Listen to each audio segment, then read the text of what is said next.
this is an iHeart podcast. Guaranteed human.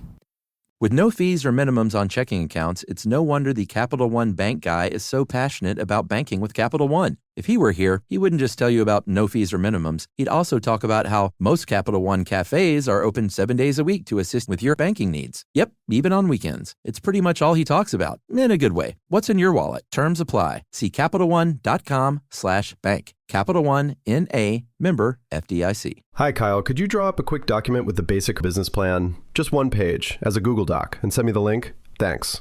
Hey, just finished drawing up that quick one-page business plan for you. Here's the link. But there was no link. There was no business plan.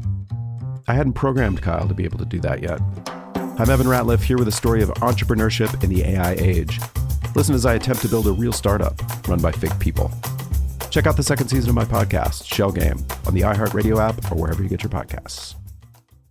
Brought to you by the reinvented 2012 Camry. It's ready. Are you? Welcome to Stuff You Should Know from HowStuffWorks.com.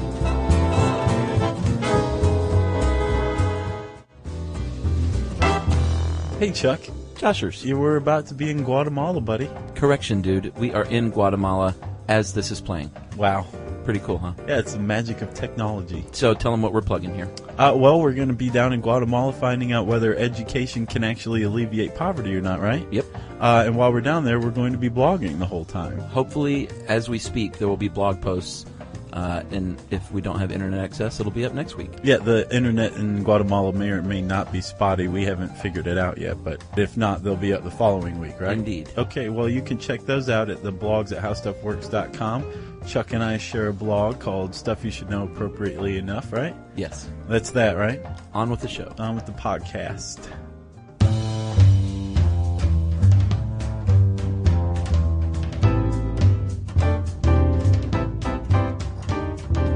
Hey, and welcome to the podcast. I'm Josh Clark. With me, as always, is Charles W. Chuck Bryant. And Chuck, Yes, Josh. I'm going to paint a scene for you. Literally? That might take a while. No, with my words. Well, what's that canvas and easel doing in here then? This is just to help me think. Okay, gotcha. Okay? Let's hear it. I'm just going to draw stick figures right here, so don't expect too much. Gotcha. Imagine, right, that you are tied to a pole. Okay, so far so good. You're bound with your hands behind your back. Less good. And your ankles are also bound to said pole. Yeah, which is looking upright. It's erect. Sure.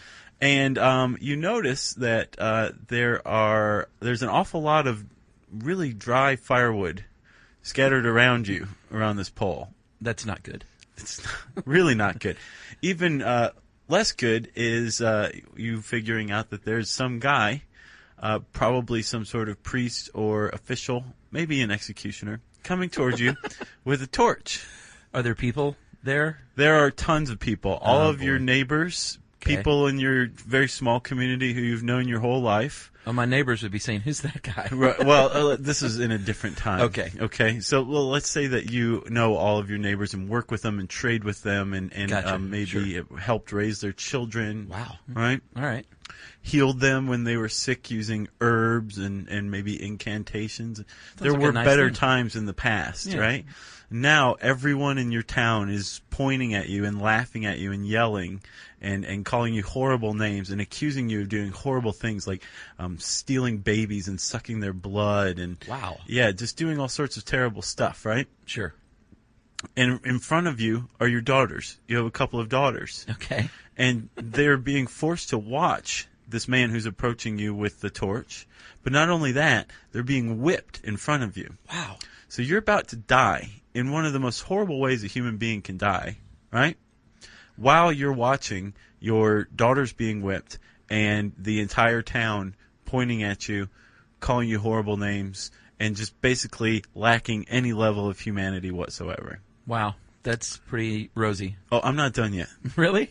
The guy finally makes it over. Uh-huh. He took his sweet-ass time, didn't he? Sure. He finally makes it over with the torch and lights the kindling, and all of a sudden, you got the hot foot. Yeah. Right? The flames start to climb and climb. You're having trouble breathing. You're extremely hot. Your clothes are catching on fire. Yeah, sure. Your skin is blistering. The pain is about as intense as it can possibly be. Of course. from what I understand, burning to death in this manner can take a matter of hours. Wow. Yeah. Until I die. Yes. Or until, I guess, you're completely burned up. Josh, that's awful. It is pretty awful. I can't imagine a worse way to die. No, I can't either, Chuck, but do you want to know something? What's that? This actually happened to hundreds of thousands of people during the Middle Ages in Europe and later on in the United States. We are talking about witches. We are talking about witches. Perhaps witchcraft. One of the most misunderstood or reviled groups of all time in history. Yeah. Never think about that. No. You probably would have said gypsies. Yeah, but no. Witches? Yep. Okay. That's my 2 cents. Yeah, I would agree with that, especially after reading this article. Yeah. And hearing that story. Witches got the bad end of the stick. Yeah, I would agree with that. Yeah. So where do we go from here, Josh? To the beginning? Sure.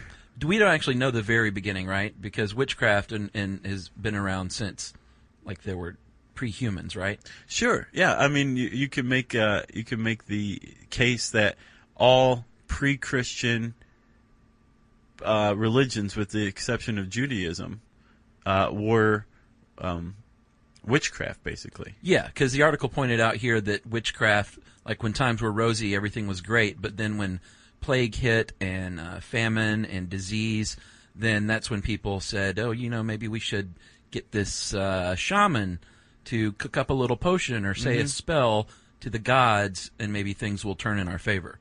And if they didn't turn in their favor, then the shaman or the witch or the folk healer, whatever, usually found the entire town against him or her. Sure. Right? And perhaps even burned at the stake. But this was before a certain period. Witchcraft was basically just like whatever. It was normal, commonplace, everyday stuff. Yeah. And there wasn't necessarily anything like evil associated with it like we do today. It was magic. Right, with a K. Explain. Yes, M-A-G-I-C-K is to differentiate. That is the common accepted spelling by modern witches to differentiate between, let's say... real witchcraft? David Copperfield. Right. That kind of magic. Or Doug Henning. Illusion. An illusionist. Yes. Or John C. Reilly as the illusionist at the end of Boogie Nights. Remember, he became a magician at the end? No, I totally forgot that. Yeah, that's what he became after his porn career. I forgot about that. Anyway, that kind of magician, or the other kind of magic, which is there's both black and white magic, and they're not necessarily mutually exclusive as to good and evil. Right. As we learned. No. At some point, though, the tide very much turned. And there's actually some... I should say it turned at one point, but there were several things that led up to the turning of the tide against witches, Didn't right? you say St. Augustine had something to do with this? Well, actually, is it Augustine? Yeah. Okay. I know we always say Augustine, and you doubt his existence at times. We've gotten some email on that. Yeah. Round about AD 420, Augustine argued that only God could suspend the normal laws of the universe. Therefore, there couldn't possibly be any such thing as what witches claim to be able to do. Right. Right? So basically, they may as well have just been engaged in tooth fairy studies or something like that. Sure. They were totally harmless, possibly wacko, but to the Christian church, they had nothing to do with anything. Sure. Right? Okay. And that view was held for a good 800 years. So it was popular. Yeah. So witches they went along their merry way, did their own thing. Christianity went along its merry way, did its own thing. And no real problems, right? Right. Until AD 1208. Uh-oh. And a pope named Innocent III went to war with the Cathars. You heard of these guys? No, but I've heard of the Innocents. Have you? Yeah, and the third had nothing on Junior. Just let me say that. Who, the second? Oh, yeah.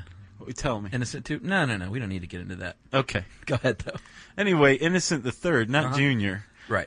Innocent III. Did they use Junior to denote popes? No. Okay.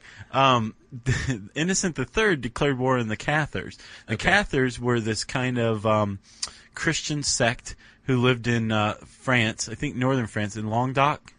Okay. And they were very much convinced that on Earth and throughout the universe, there was a very real war going on between God and the devil. Sure. Good and evil. Yeah. Right? Light and dark, night Devil and thing. day. Yeah. Right? Uh-huh. And there was a very clear division, and there was a power struggle going on. Okay. The Cathars also clearly believed that the Roman Church, the Roman Catholic Church, was actually the Church of Satan. Okay. They really believe that, huh? Yeah. Oh, wow. Yeah, and they were very much opposed to the Roman Church. Okay. The Roman Church had more power, led by Innocent III. Sure. Said, you know what, Cathars, we decided that you guys worship the devil, and not only that, we're going to create propaganda that are wood carvings showing your people kissing the anus of the devil in person because you guys are devil worshippers. Take that. Wow.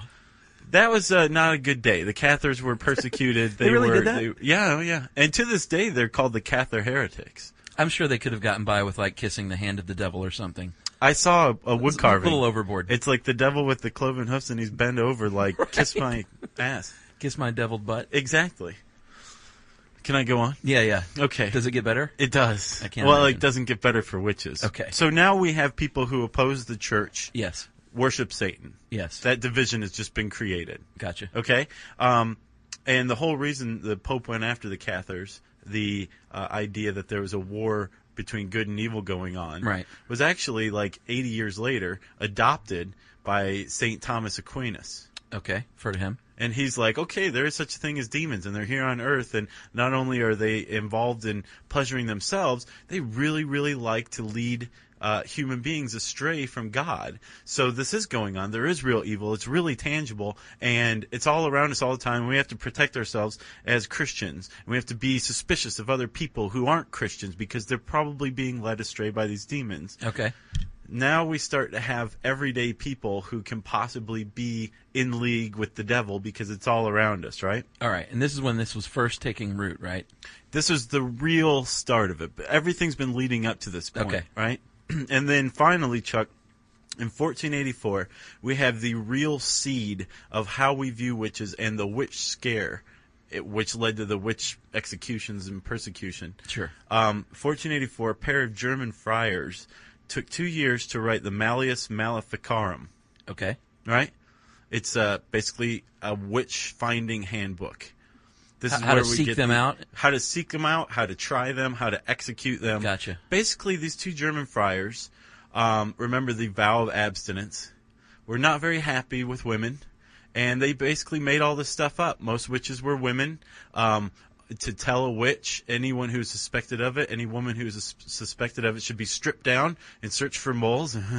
Right. Right? And then also witches like to steal penises from men, collect them, keep them in a box where they would move by themselves and eat oats and corn. Pretty awful idea, right? Yeah. And also, like, witches, when you're trying a witch, you have to lead her in backwards so she doesn't have a chance to cast spells on everybody when she's coming in the room. Makes sense. Just stupid like that, right? That's probably going to get bleeped out, huh? I think so. Okay. And that led to the witch scare, the witch persecution, and the witch executions that we know and love today. Hundreds of thousands of people, Chuck. Wow. Hundreds of thousands of people were killed because these two German friars wrote this book and just made it up. I feel like we could stop there. I have more. I'll try to interject it later. So, Josh? Yes. Should we talk about one of the most famous of those persecutions? Yes. Not single persecution. A set of persecutions in 1692 in Salem, Massachusetts, of course. Mm-hmm. If you've read The Crucible, you know what we're talking about. Mm-hmm. Salem witch trials. Yeah. Yeah. Should we go over that real quick? I think we should. This all started because a couple of precocious teenage girls may or may not have had clinical hysteria. Or been bored. Or been bored. Maybe epilepsy. You never know. Point is, they were having convulsions and screaming like as if they were possessed, saying they were being pinched and poked. Is that what it was? Yeah, by an unseen force. Bitten and pinched, not poked, by an unseen force. They were poked by the witch examiners, I'm sure. Oh, okay. And the doctor, actually, the witch examiner said, they are clearly bewitched. Right, and how? Because that stupid book, probably. The stupid book. Yes. He probably had that in his little A doctor's physician. office. He wasn't even a witch examiner. The guy was the village physician. Yeah, he was a And doctor. he was like, I can't come up with any explanation, so they're clearly bewitched. Right. And so this led to the one by one, these ladies in Salem, Massachusetts, and this was clearly before their big liberal influx of liberals in Massachusetts. Those days are over Well, yeah, true. recently. And these women became, persecuted and accused of being witches. So, and a couple of men, too, but yeah, mostly women. Yeah. Women who lived on their own. Of course. Which was a crime, supposedly, in Salem. You know who didn't help? The servant. Tituba. Was that her name? Yeah. Yeah, this was a West Indian servant of one of the girls, and she really cemented the whole deal when she said that she admitted in court to dealing with the devil and flying on sticks, and said, quote unquote, they made her hurt those girls. Yeah, she didn't help things. Yeah, so that really sent it into high gear. Yeah. And what, like 20 people were killed, right? Mm-hmm. Put to death. Yeah, one guy, Giles, I can't remember his last name, he was pressed to death with a heavy stone. He was like an old man, an elderly man, and they laid him on a big stone and put an even bigger stone on top of his chest, and the life was pressed out of him. Wow. Yeah. I've never heard of that. I believe he was tortured to death like that because he would not confess to being a witch. I wonder what they called that. Was that called pressing or something? It was? Yeah. Goodness me. That's creative. And that was that went on for a little while under the rule of the general court, but then that court was usurped by the court of the judicature. Nice. And they basically reversed stance, and not very many witches after that took place were persecuted. Right. They basically said, okay, I just the don't witch get that. hunt is over. Let's crazy. all just pretend this never happened. Yeah. That's literally what happened. And that was it. No more witchery. Yeah, it said only 3 more people after that were found guilty of witchcraft, and they were even pardoned Yeah. later on. And they still don't know what was up with these 2 girls. Like we No. said, they could have been, precocious little girls looking for attention, or they could have, had some not mass hysteria, but clinical hysteria. I wrote an article for the site about this study this woman conducted, I think in the 70s, and she proposed that they were actually all poisoned by ergot. Oh, really? Which is a hallucinogen to Yeah, humans, and that everybody got it from eating rotten grain. Huh. And was basically tripping. Well, that was one of the theories of the Which is- Enlightenment at one point. It's a bad trip. Was that a lot of the Enlightenment was because of bad bread. Yeah. Basically, people were hallucinating and coming up with all these amazing inventions. That's awesome. Yeah, I don't know if that's true, though. Yeah. So, where are we, Josh? Well, we could start to talk about the modern era. Okay. Well, pagan religion? Well, do you want to talk about the different kinds of witchery around the world? Yeah, I've got a couple I'd like to highlight. I want to hear it, Chuck. Okay. Josh, you know I was going to pick this one. Appalachian folk magic. So cool. Can't you see Nell? Nay typo Nell. God, Putting like a hex on somebody? That was the worst movie ever. Appalachian folk magic, Josh, is, clearly around this area of the Southeast. And they have a very much Christian-based idea of it, of a Christian God and a devil as the good and evil, like you were talking about. Sure. And they can use their magic with a K for good or evil, and they look to nature for omens and to portend the future. Yeah. And they're local, man. Yeah, I know. We could probably go up in North Georgia and round up a couple of these. That would be pretty boss, actually. Yeah. Yeah, I'd like to go do that. What's yours?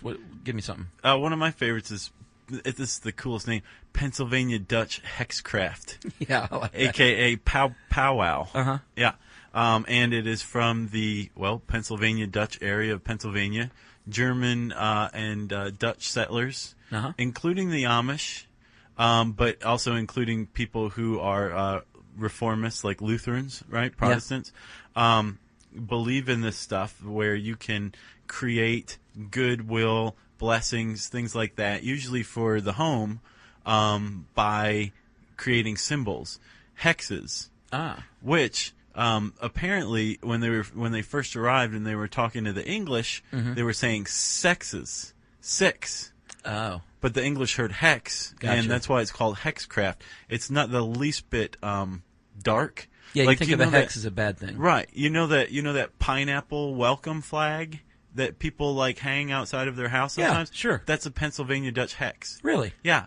Bless this home. Uh-huh. That's a Pennsylvania Dutch hex. The 2 partridges with a heart. Right. Pennsylvania Dutch hex. What about the... Pretty nice stuff, you know? It's real pleasant witchcraft. What about Don't Tread on Me, the rattlesnake? It's a little different. That's not the same thing? No. Okay. And, of course, we got to talk about Wicca. That's probably where we're going to spend most of our time here, because Wicca is the most widely... Even though it's the youngest... Well, no, I don't know about youngest, but only, like 60 years old? Yeah, about. But it's still probably the most widely accepted form of modern witchcraft. Right, and it's a form of paganism, right? Let's talk about paganism. Okay. Because that gets a bad rap. It does. A pagan is also often interchangeably called a heathen. Yeah. And basically it's a pagan can mean either like someone who doesn't subscribe to the big three, Christianity, Judaism, or Islam. Sure. So any other religion, Yeah. including like major established religions like Buddhism, Yeah. Hinduism, that kind of thing. They're technically pagan. Or it can denote a religion that existed prior to Sure. Christianity, Right. Judaism, Islam, that kind of thing. Gotcha. And actually, the other characteristic of it is that it's usually polytheistic, Right. more than one god. Exactly. That is the characteristic, right? Yeah, Sort of like the rectangle square thing. huh? Well, if you have multiple deities, you're definitely pagan. But if not, does it mean you necessarily aren't a pagan? Does that make sense? I just blew your mind, didn't I? Yeah, you did. Wow. So pagan actually means country person, though, in Latin. That's Yeah. sort of the easiest way to put it. Sort of like just redneck, Kind of. you know? Home and hearth, I think, or Yeah. hearth dweller is the Latin translation. Yeah, but they weren't city people, and they were looked down upon. But they weren't necessarily bad or anything. Right, they were just kind of, like you said, rednecks, bumpkins, Appalachian. And it was later on is when they became associated with Satan. Right, and we've seen why, or we've seen how. I'll get to why later on, because that'll blow your mind too, dude. Okay. Okay? But yeah, right now, as far as we know, there's pretty much only one form of witchcraft practiced in the world, seriously practiced in the world. Yeah. And that is Wicca. Right. And like you said, Chuck, it's only about 60 years old. And it was created by a guy named Gordon Gardner, right? Gerald Gardner. Gerald Gardner. Yeah, his brother Gordon actually was working on a different religion, and it didn't pan out. It didn't. It just No. kind of petered out. So Gordo fell by the wayside, and Gerald took over. Right. None of that is true, by the way. Because people are Wiccas are going to write in and say, I've never heard of Gordon. What was his religion? We should make up a pamphlet. And curse you! Right. Actually, no, Chuck. I know. I'm glad you did that, though, because that's a great segue.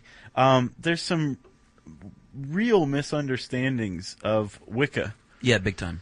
and Wiccans. First and foremost is that they're devil worshippers. Not true. No, it's not true. As a matter of fact, the Wicca don't even believe that there is a devil. They don't believe in the Christian concepts of the devil or hell. Yeah, exactly. So how could you worship the devil if you don't even believe in him? Exactly, Josh. That's a big one right there. What's another misconception, Chuck? Well, Gardner actually founded it as a life-affirming religion that does include psychic abilities and magic, but the Wicca takes an oath, or is it a Wiccan, I guess? Yeah. Takes an oath to not do harm. It's like it's only for self-improvement. It's almost like, well, it's not like self-help, but it's only meant to be performed on yourself. Isn't that right? Yeah, and technically there is an implied understanding that you could harm other people with the power that you come to harness through the Wiccan rituals, but they like you said, they take an oath not to harm other people, and there's also a Wiccan belief that if you do harm other people, what is it, the rule of three? If you harm other people, another person, the damage you've inflicted will come back on you threefold. So there's kind of that prohibition. Should we talk about, I think this is really cool, the life force cosmic energy bit. It is cool, and this is pretty much the crux of their whole thing. Yeah, the crux of the whole thing is that Wiccans believe, well, the scientific concept we all believe is that all matter vibrates with its own energy. Wiccans believe, you don't believe that? I don't believe that. Wiccans believe that a witch's body has that same vibration, both physical and spiritual rate of vibration. And during these rituals they perform, they vibrate such that they can create a pathway for energy to flow through them and call on energy from the gods and deities. Right. Rather than, I think all of us, in their opinion, have physical molecular vibration and a spiritual molecular vibration, but that they learn how to meld the two together and become suddenly exceedingly powerful. Yeah, and to channel it from more powerful beings in themselves. Right, and with the key. Yes, and because you have to invoke a deity. Yeah. To carry out one of their rituals. Do you want to talk about the Great Rite, Chuck? That's the best one. I think so too. And there's a sentence in the description of the Great Rite that I just thought was so cute. Yes, Josh. The Great Rite is one of the main central ceremonies, and there's tons and tons of them. Well, and they're all different. Yeah. And there's all different kinds of ways that you can do them. But we're going to go over just basically a generic Great Rite ceremony. Right. That's our disclaimer. And we should say that there are 3 levels to Wicca. And each level is learned in a year and a day. Starts out as, I think, student, teacher, and student, practitioner, and teacher. Right. So you've got witch, priestess, and then high priestess, or priest. Yes, and once you've completed all those phases, Josh, you are official and you have the power to perform these rituals. So the Great Rite ritual is actually carried out by the coven. And we should also say Wicca can perform by themselves. They can do rituals on their own. Yeah, sure. But they also have covens, right? Coven, if you're a fan of American Movie. Matt, our guest producer, clearly is. He's laughing. Remember American Movie? Did you see that? The documentary about... Oh, really? It's good. You should definitely see American Movie. Okay. He makes a short film, this crazy filmmaker guy in Wisconsin, and he calls it Coven instead of Coven. Okay. But he thinks he's right. This is a funny thing. You're going to see this thing. Oh, it's great. Okay. Shall I continue? Yes. Okay. So they can be in a coven, or they can be... but let's say they're in a coven. A solitary, sure. Right. For our purposes, we're going to describe a coven ritual. Now you have me screwed up, Chuck. I like coven more. So you have the high priest and the high priestess of the coven, right? Yes. And you have the Great Rite ritual is to signify the coming together of the high priest and the high priestess, the god and the goddess. And when you say come together, you mean sexually? Yes. Now this can be done either symbolically, sure, using a ethem. Yeah, sort of like a dull knife. Yeah, it's a pretty wicked-looking ceremonial knife. Yeah.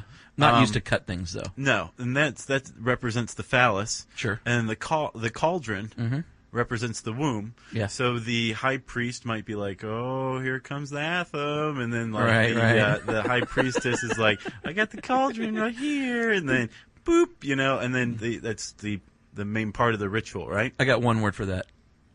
Boring. Right. And so a coven may opt to actually have the high priest and the high priestess engage in the sexual act. Yes. To really, really just kind of, solidify the deal. Get the ritual going. Yeah. Sure. Now here's the really cute sentence that I thought came up in this article. Leanne Obringer, who wrote it, points out that often the high priest and the high priestess are married. Yeah. Very cute. It is very cute. And they actually do not perform, the whole coven has to agree to the literal interpretation where the sexual act is performed. Right. And they have to all be in agreement, and it does not actually take place like Caligula style in front of everyone. No, they do that in private. That's another misconception, is that they have orgies and things like that. They do have the sexual act once in a while, right? Like say for the Great Rite. But again, covens, apparently from this article, I've come to learn that covens are fairly democratic. Sure. And everyone has to be in agreement that they're either going to do it symbolically, right, or they're going to do it literally. Same with skyclad, right? Yeah, which I'd never heard of that. That means naked. Naked. Yeah, that's what Wiccans call being naked. Skyclad. Skyclad. I'm going to use that at home next time. Yeah, I'm just skyclad, honey. Babe, I'm going skyclad. But again, like, you can perform a ritual skyclad, or you can do it clothed in robes, and again, that's up to the coven as a whole whether they do that. Chuck. Josh. What's the point of the Great Ritual? The Great Rite ritual? Well, it can bring good harvest. That's one reason they'll do that. And to continue the circle of life, so that a new god can be born at Yule. And Yule, Y-U-L-E, we found out, is the first day of the Wiccan year. is Sabbat, or holy day, called Yule. Is that right? Yeah, and that sounds kind of familiar, doesn't it? The Yule log? It does, Josh. Huh. That's funny that something from Christmas would have to do with a pagan tradition. Interesting. Weird. So Yule is one of the, is it Sabbat or Sabbat? I'm going to say Sabbat. I'm going to go with Sabbat. And Okay. you say Coven, I'll say Coven, okay? That way we got our bases covered. No one can write in, so we said it wrong. Right, exactly. We should do that for everything. I agree. Okay. So Sabbath is one of the holy days, and the Wiccans observe 8 throughout the year. Like Chuck said, Yule is the celebration of the winter solstice, and it's the time when the goddess gives birth to the new god. So the Great Rite hastens the Yule birth, right? Correct. After that, you have Imbolc, Imbolc, which is celebrated on February 2nd, right? Yeah. And that's when the spring crops are planted. Yeah, like with most of these things that we've heard, they not even Wiccan, but they're rites to the gods. Usually has to do with like harvest and growing things, and that's what most religious holidays that we still observe today. That's where they find their roots. Sure. It was all agrarian. That's what I was trying to say. You just said it a lot smarter than me, though. Thanks. And then there's Samhain, right? Right. Which had something to do with Halloween. What was the deal there? Actually, the Wicca believed that on this night, the gauze between life and death is virtually removed, and the dead can communicate with the living. But here's what I find very cool. What's that? The dead's not like, go get me some cigarettes or anything like that. It's a time of celebrating with your dead family members, having feasting with them, having basically just hanging out with the people who in your life who died. That's nice. Isn't it? So much of this, it gets, you think it's some dark satanic ritual. It has nothing to do with any of that. No, it doesn't. Not to say I'm going to run out and become a Wiccan or anything, but Back in high school, my friend Stevie Cohen and I started looking into it, and was that when the ninja thing didn't work out? Wait, this is after. Okay. I was like, wait, how many rocks do we have to paint different colors, and we have to arrange them in what? It's really, really involved stuff. Like there's this article that Obringer wrote. Is pretty detailed. We've only kind of hit the surface of it, but there's even more detail to it than this. Greatly. Yeah. There's a lot. Sure. It's a really detailed religion. Yeah, and they have a book, what's that called? The Book of Shadows?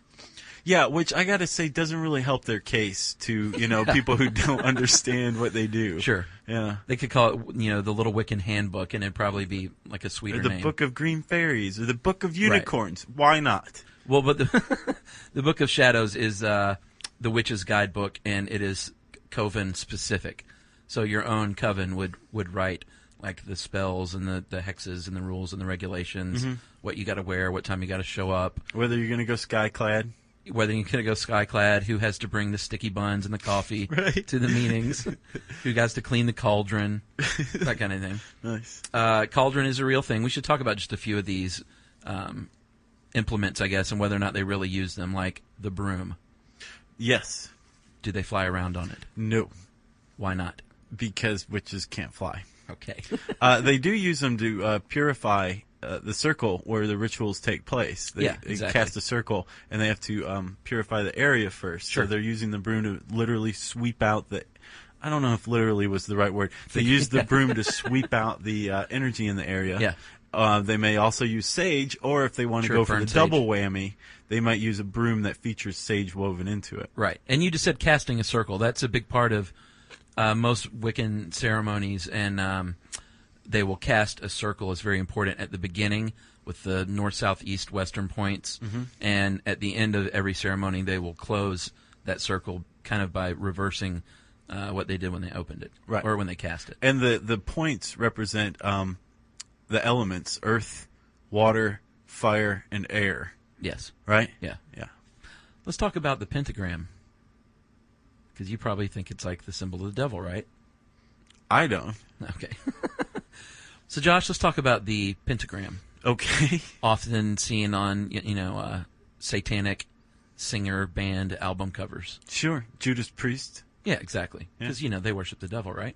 As far as the courts in the 80s were concerned, yeah. Right. Turbo Lover clearly is a song about Satan. Dude, Judas Priest was bitchin'. Yeah, they were awesome. Yeah. Still are. Sure.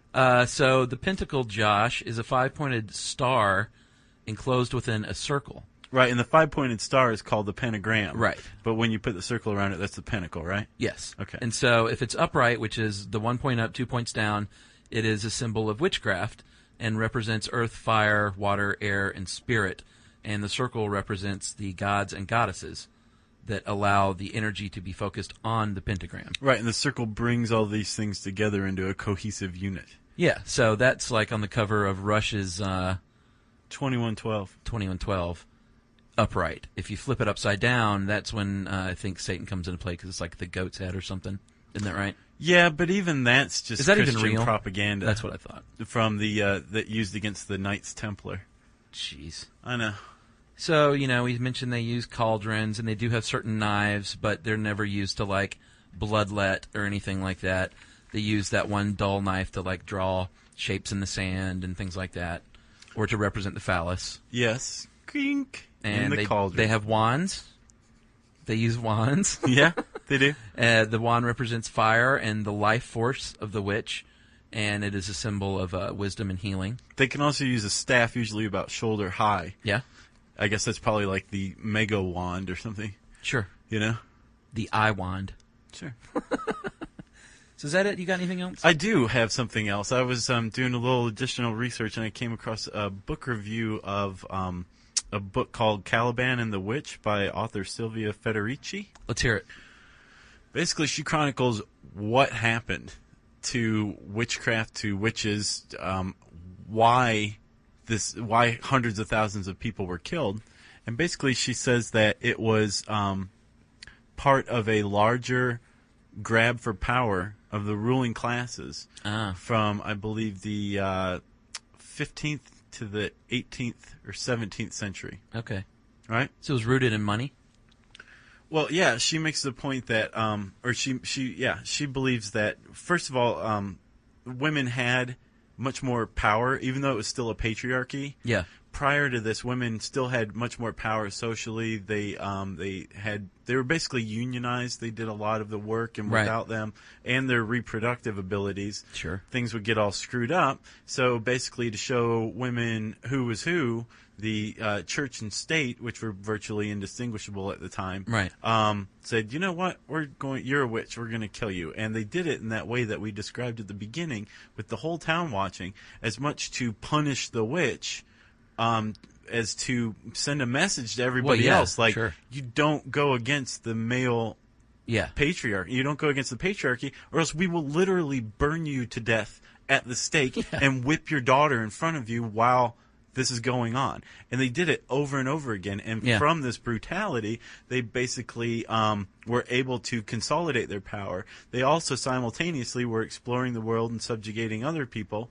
But at home, in the Middle Ages, medieval times, serfs each had their own plot of land. They could do whatever they wanted. Right. So even if they worked for somebody else, they still had a certain sense of a certain measure of self-sufficiency. Right. This stuff was taken away too. Wage labor was created, and you have the roots of capitalism and basically what Federici calls the housewiving of women going on at the same time. Right. So the division between men and women that we still have today, and the roots of capitalism find their place back at this time in the Middle Ages, right? Yeah.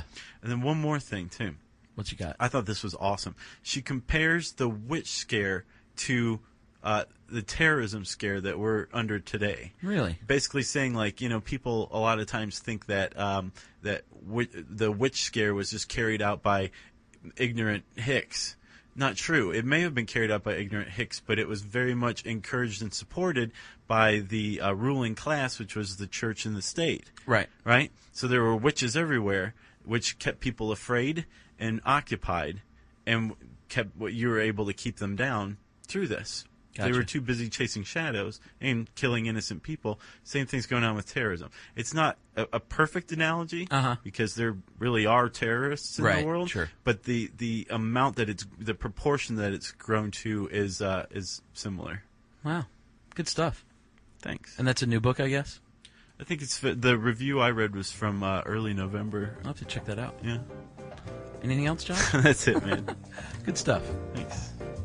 Chuck. Josh. like I said, we just kind of glanced the surface. There's so many more rituals and so many kinds of covens and witches and potions and hexes, and we'd spend hours talking about that. I think we have. Okay. You can type witchcraft into the handy search bar at howstuffworks.com to get a lot more information on that. And now I guess then it's time for listener mail. I'm going to call this Ninja Teenagers. Hi, Chuck and Josh. Basically, let me set this up because it's kind of long. This kid grew up in Southern California, in the suburbs of California, and he and his, in the 80s, like we did, and he and his buddies were really into ninjas. Nice. So they decided to do what you did and train as a ninja. Nice. In the suburbs of whatever, I guess you were in Ohio at the time. Mm-hmm. And so they had a house next door that was just randomly occupied. Like, people would be there and then they wouldn't be there. They never knew anything about it, but it was usually empty. So they decided to go into that backyard ninja style and creep around. So picture this, 3 preteen nerds, ninja walking, shuffling, and crawling silently along the neighbor's side yard with homemade weapons in hand. They made like nunchucks and stuff like that. And just as we pass the sliding glass door, the lights spring on. We are completely bathed in light. Lock eyes with this nice Asian family standing there, suitcases in hand, having just arrived from the airport. I swear no one moved for at least a 5 count, and we all just stood there surprised, and we were frozen in our perfect ninja poses. Then we jumped up, ran off in a very non-assassin-like panic to our homes and our rooms, waiting for the inevitable knock on the door.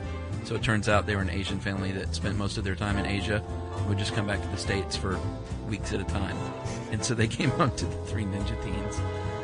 He has no idea what this poor family must have thought, still numb with jet lag, having just arrived in America, to flip on the light and be met with the sight of 3 diminutive ninja.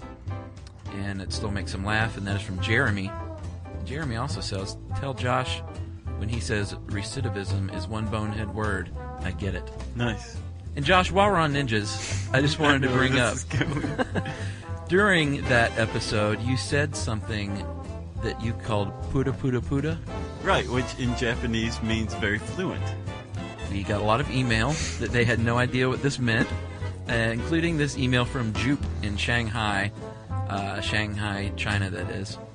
And Jupe was very enthused because he works with a Japanese person. Oh, okay. So I was going to say, how does that qualify him? Yeah, he tries out these Japanese phrases he hears, so he went up to her and said, puda puda puda. No. And she followed that with impersonating a bird, including elbow movements, telling me she thought I was talking about shaky things.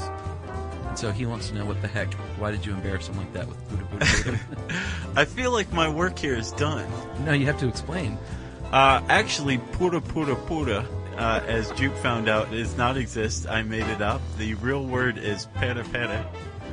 It's onomatopoeia in Japanese for fluent, the way people talk very quickly when they're fluent in something, right? Pera pera. Gotcha. So I just started to call it puda puda puda. And as a result, we got a couple of self-created Japanese pronunciation guides from very concerned listeners who were worried like we were either having, or I was having a stroke, or just was that off. Or maybe you were a witch. Maybe. Full so circle. We have a phone number for a guy who works with the Japanese consulate in San Francisco anytime we need pronunciation. And my long-suffering half-Okinawan girlfriend is always a good source of information, although I like to learn it my own way. Of course. So pera pera is puda puda puda. Puda puda upon your home, good sir. It doesn't mean anything. I like it. Okay. Puda puda puda upon all of your homes. We just decided that that's our own little bit of Pennsylvania Dutch hexcraft. Yes. Which means it's a good thing, right? If you have your own little version of hexcraft, or a blessing for Chuck and I that we can share with other people, put it in an email and send it to stuffpodcast@howstuffworks.com. For more on this and thousands of other topics, visit howstuffworks.com. Want more How Stuff Works? Check out our blogs on the howstuffworks.com homepage. Brought to you by the reinvented 2012 Camry. It's ready. Are you? At CVS, it matters that we're not just in your community, but that we're part of it. It matters that we're here for you when you need us, day or night. And we want everyone to feel welcomed and rewarded. it matters that CVS is here to fill your prescriptions and here to fill your craving for a tasty and, healthy snack. At CVS, we're proud to serve your community because we believe where you get your medicine matters. So visit us at cvs.com or just come by our store. We can't wait to meet you. Store hours vary by location. Hi, Kyle. Could you draw up a quick document with the basic business plan, just one page, as a Google Doc, and send me the link? Thanks. Hey, just finished drawing up that quick one-page business plan for you. Here's the link. But there was no link. There was no business plan. I hadn't programmed Kyle to be able to do that yet. I'm Evan Ratliff, here with a story of entrepreneurship in the AI age. Listen as I attempt to build a real startup run by fake people. Check out the second season of my podcast, Shell Game, on the iHeartRadio app or wherever you get your podcasts. This is an iHeart podcast. Guaranteed human.